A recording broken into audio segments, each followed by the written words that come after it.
Radioscope, the National Science Magazine program. Science and technology hold the key to the progress and development of any nation. At the time of independence, India inherited a shattered economy, no worthwhile infrastructure for the development of science and technology, no sound industrial base, abysmally low agricultural production, and almost non-existent health services. Imported food grains fed the people. Famines were chronic. The country led a ship-to-mouth existence. However, today, as we are celebrating 75 years of independence, we look back with pride at the innumerable occasions when India's scientists innovated, devised ingenious processes, and came up with practical solutions for the industry on one side of the spectrum, and the country's rural and remote areas on the other end of the spectrum. Most of us have heard these success stories. These are stories that cannot be forgotten. These are stories that swell our chests with pride every time we hear them. For instance, when multinationals tried to make us believe that powdered milk food could not be made from buffalo milk, Indian scientists came up with the technology of spray drying fat-rich buffalo milk, which could then be converted to powdered milk food. Similarly, when denied the services of a top-end supercomputer for research and meteorological purposes, India developed its own supercomputers that today compete with the global best at a fraction of the cost. The space story is not much different.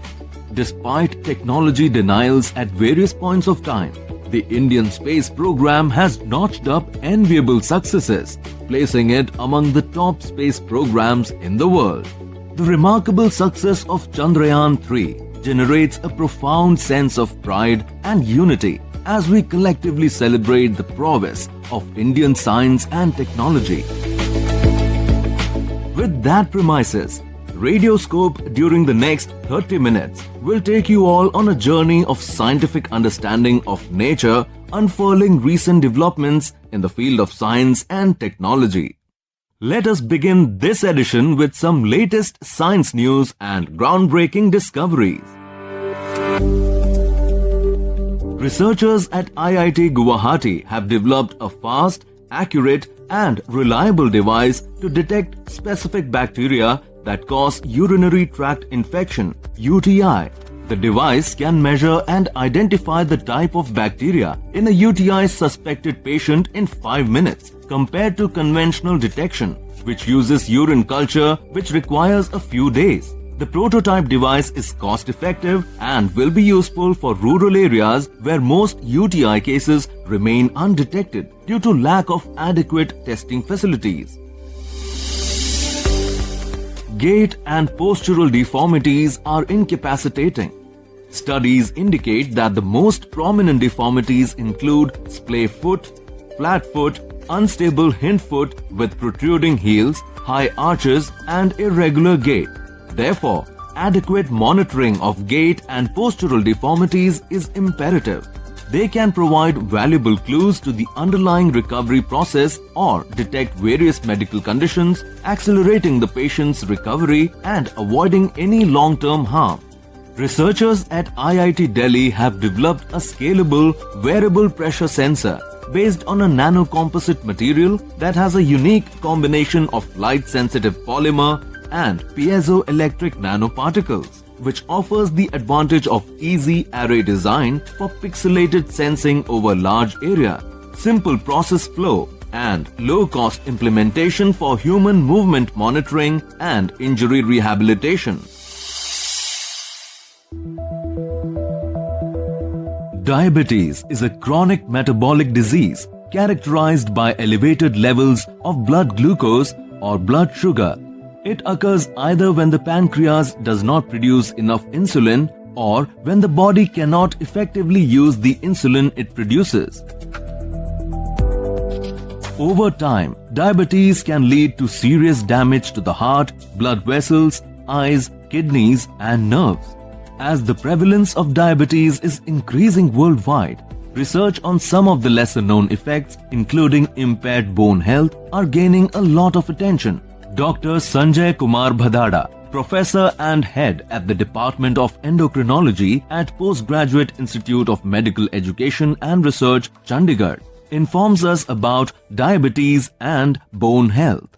As you know, the diabetes is one of the most common non-communicable disease, and that is a major feeder for the various complications related to diabetes. Like diabetes today is most common cause of blindness, amputation, kidney disease or the renal failure. But the recent research has shown that diabetes even badly affects your bone health also, meaning by that diabetes can predispose for the fractures in an individual who is suffering from diabetes, and which is equally common in type 1 diabetes and type 2 diabetes. And it has been observed that the prevalence of hip fracture in a type 2 diabetes individual is almost twice as compared to a person who is not having diabetes.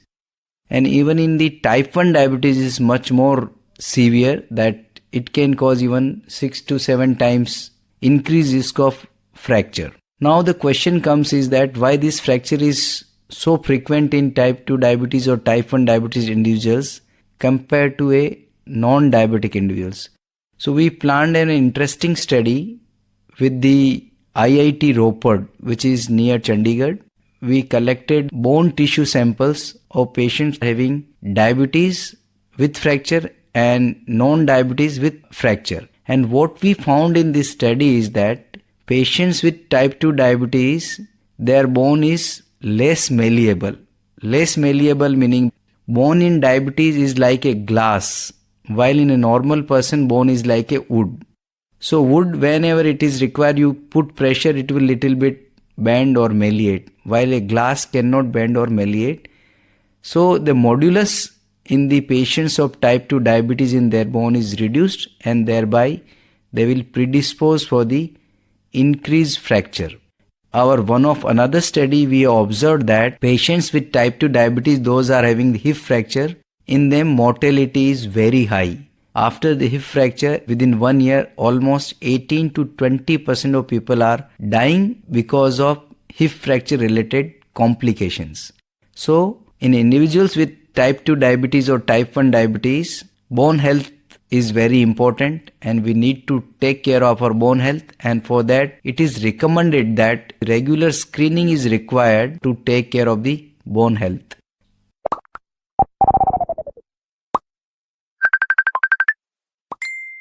Having a mobile phone has become a large part of our everyday life.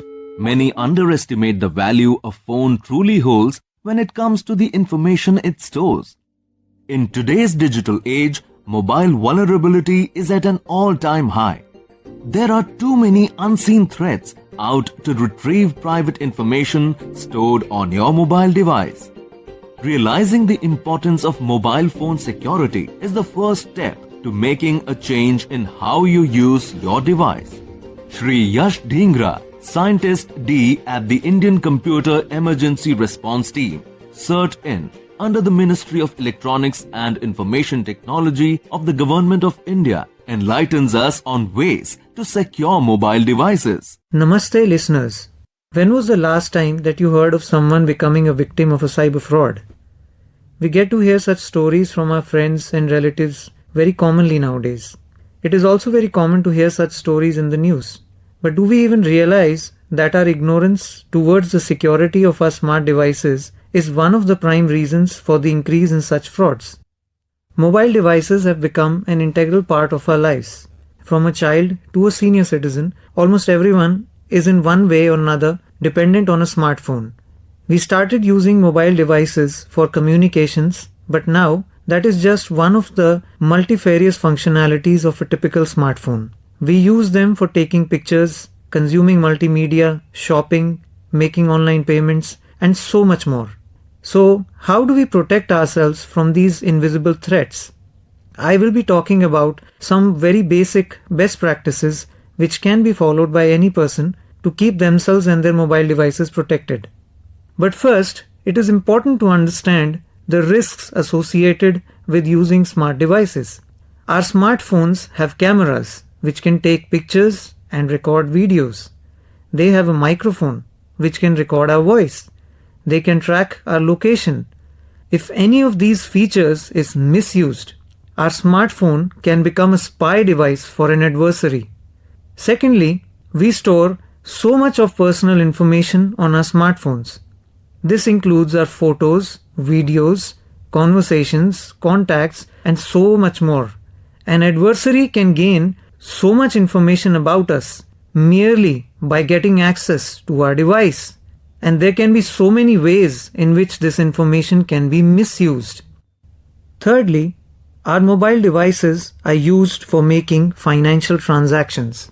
Whether it is for validating a transaction using an OTP or it is scanning a QR code for a UPI transaction, our mobile device is always involved.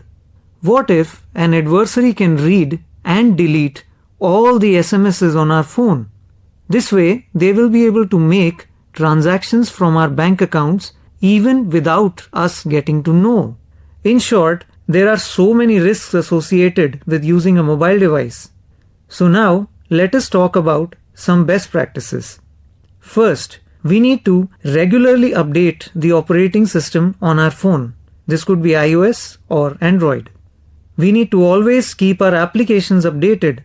In fact, it is best to turn on automatic updates. We need to always keep an updated antivirus on our device. There are so many good options available. Some with basic features are even available for free.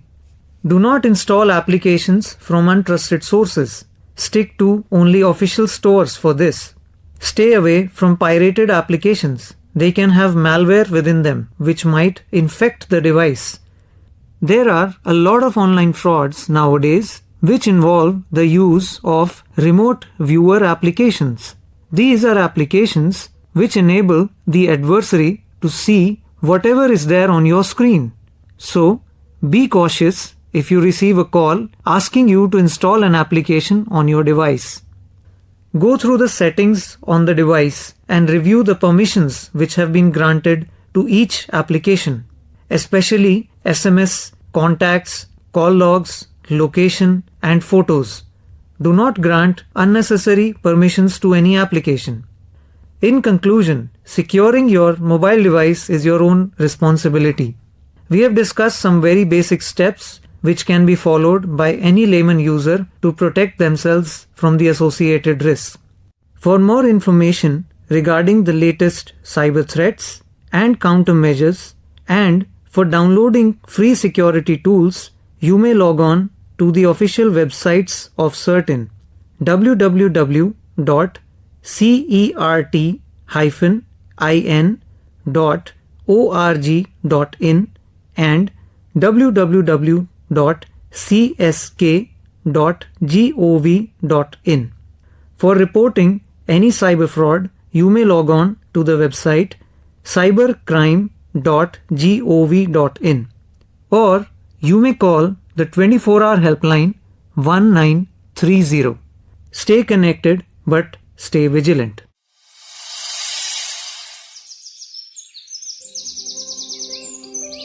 Nature is a myriad of creations. Its treasures are endless. There are thousands of things in nature's treasure trove which are absolutely different from what you come across in your daily life.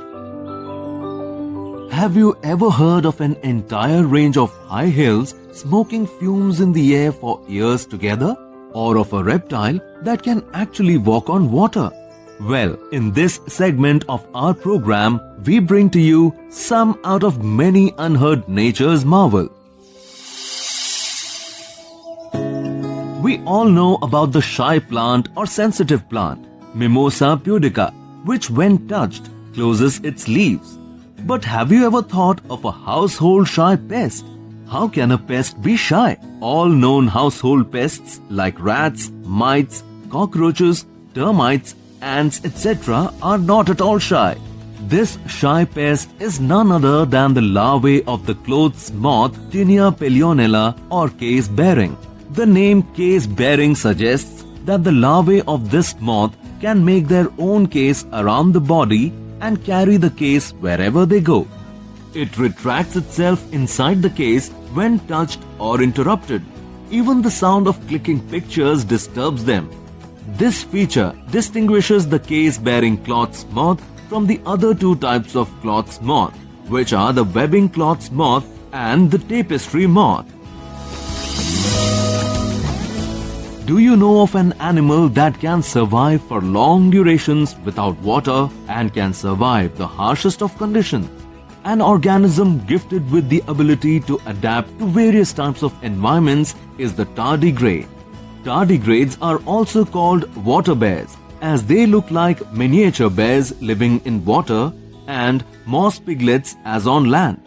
Discovered almost 230 years ago, till now 900 species of this animal have been found living on different lands, freshwater lakes and seas. Under the microscope, tardigrades look like small gummy bears having plumpy segmented bodies.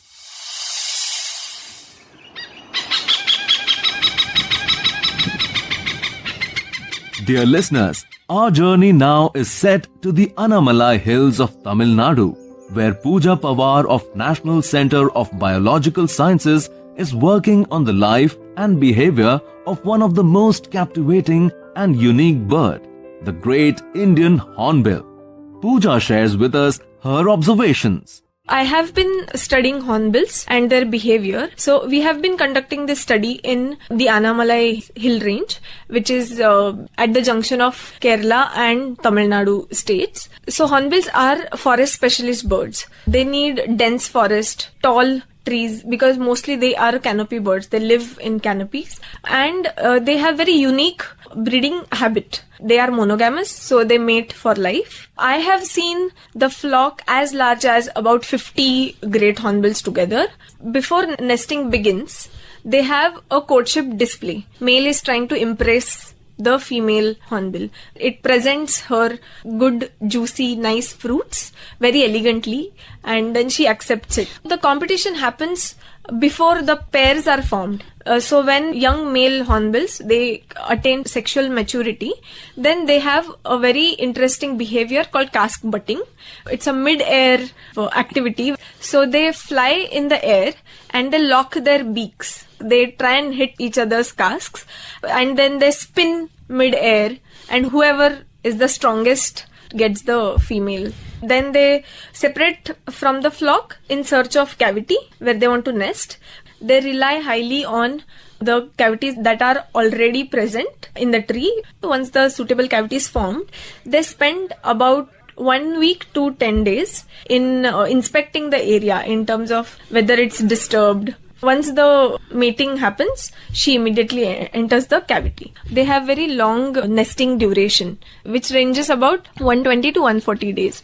So once the female is inside, she plasters the entrance of the cavity completely, and only one small opening in the form of slit. Mostly the material is her excreta. So once female is inside and sealed inside the nest, the hornbill males are dedicated fathers. So they take care of bringing food for the entire nesting duration.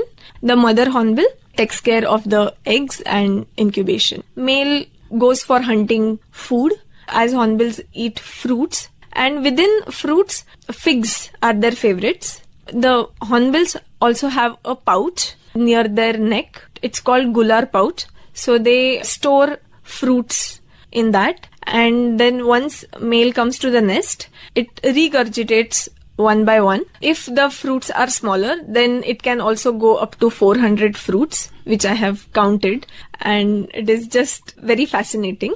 But if the fruit size is larger, then it can go up to 30 fruits. So I was fortunate to observe these birds for more than 500 hours. And once the chick is growing, then the number of visits would go up. And they also feed on animals, because to obtain protein content. I observed about 13 different kinds of animal, which included insects, lizards, rodents, and also young birds, snakes, frogs. The nesting begins in around late December, and it goes on till end of May, or early June. And so every time father comes to the nest, I could very clearly hear chick begging for food. So mother would take it from father and then break it into pieces and give it to the chick. After around 100 days, female comes out. Then there are about 3 weeks, the chick is alone in the nest, where it tries to seal the entrance again. And male and female, both hornbills, bring food for the chick. It comes out and lands on a nearest tree or branch or a bush, and then the parents assist it to be around. So for around a week or 10 days, you can see them around the nest itself till it learns how to fly. Then you can't find them. They join the flock. So in flocks, when you go to see the large flocks, wherever they congregate, there you can see a lot of males, multiple females are there. Then you can also make out that there are some young ones because they don't have casques. Then their beak are shorter, not well formed. They are very vulnerable because they have these specific requirements, very specific or specialized habits. There are natural predators like Nilgiri martens, but more than natural predators, it's human threats that hornbills face. First threat is the loss of trees. Then second is the hornbills are also hunted for meat purpose, and some tribes also have traditional rituals where hunting hornbill is considered as a part of their culture. So that is also directly reducing their numbers because many birds are getting killed. But with a lot of conservation initiatives and scientific research, now there seems to be a change in their attitude, and many hunters have become conservationists or nest protectors of these birds. We can definitely try and restore our disturbed forest by planting native trees, hornbill food plants, so that in longer run there will be availability of fruits for them. So my study attempts would definitely try and address some issues, how we could identify critical areas to initiate hornbill conservation, and what could be the best ways in which we could help the species sustain. Bacterial biofilms are complex microbial communities encased in extracellular polymeric substances. Their formation is a multi-step process. Biofilms are a significant problem in treating bacterial infections and are one of the main reasons for the persistence of infections. Dr. Ashwani Kumar, Senior Principal Scientist at Institute of Microbial Technology, IMTECH, Chandigarh, who has recently been awarded with the prestigious Shanti Swarup Bhatnagar Award in the field of biological sciences, will share some important insights from his research on understanding the physiology in biofilm resident bacteria. Let us hear what he has to say.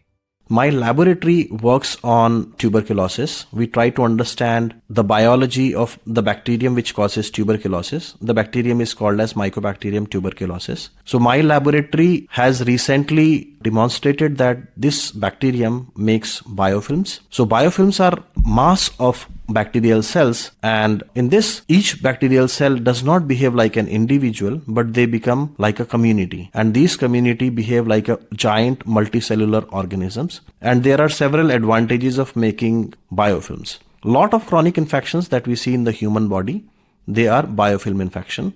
Let me tell you a bit about these biofilms and how these biofilms leads to these chronic infections. A recent report by NIH has suggested that around 80% of chronic infections in human, they are biofilms. So in biofilms, bacterium become very, very different. You can imagine if we take different sticks and try to break them, we can break them very easily. While if these sticks are put together, it will become very difficult to break them. So same strategy is used by Mycobacterium. They come together and behave like one multicellular organism, and then it becomes very difficult to kill them. Just to give you an example, if I need 1x of a medicine in killing one bacterium in a culture where it is planktonic, where each bacteria behaves individually and they have individual identity, I will need around 5000x of the antibiotic to kill the same bacterium in a biofilm.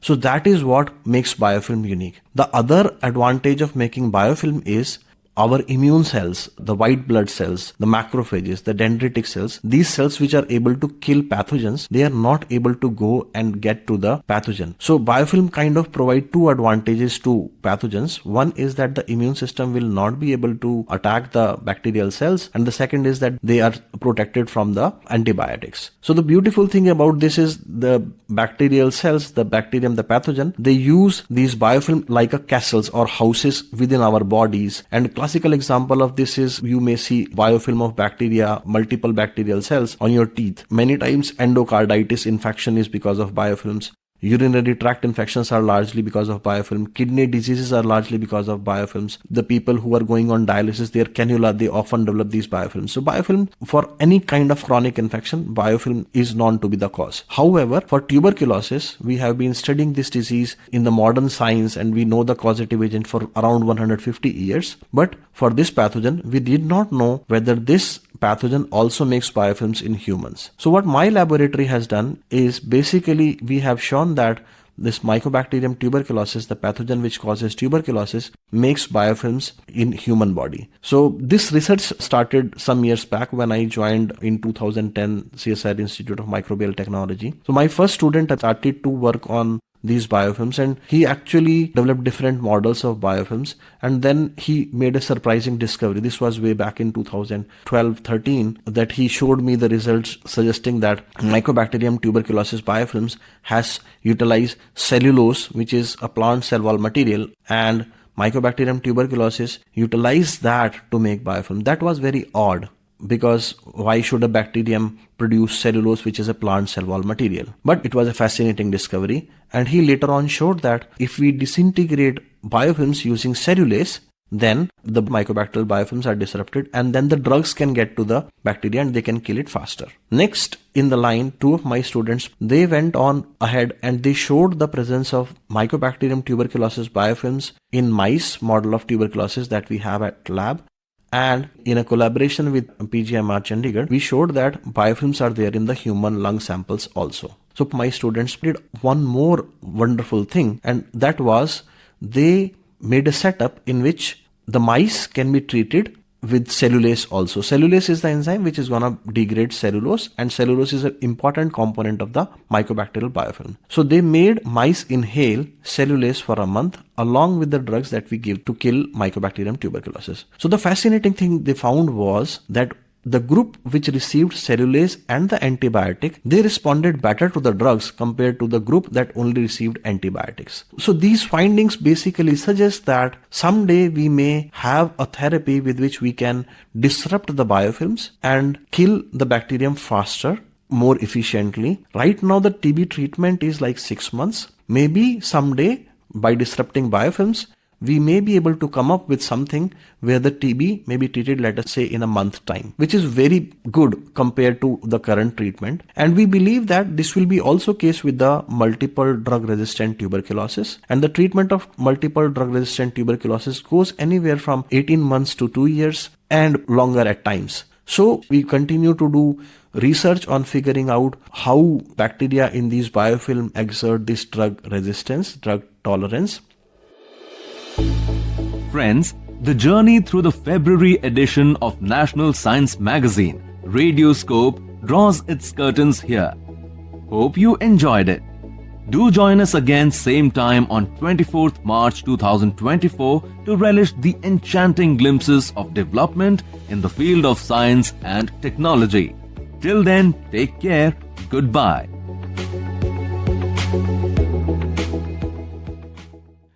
You were listening to Radioscope, the National Science Magazine program scripted and produced by Meenakshi Mun with inputs from Akashwani Chandigarh.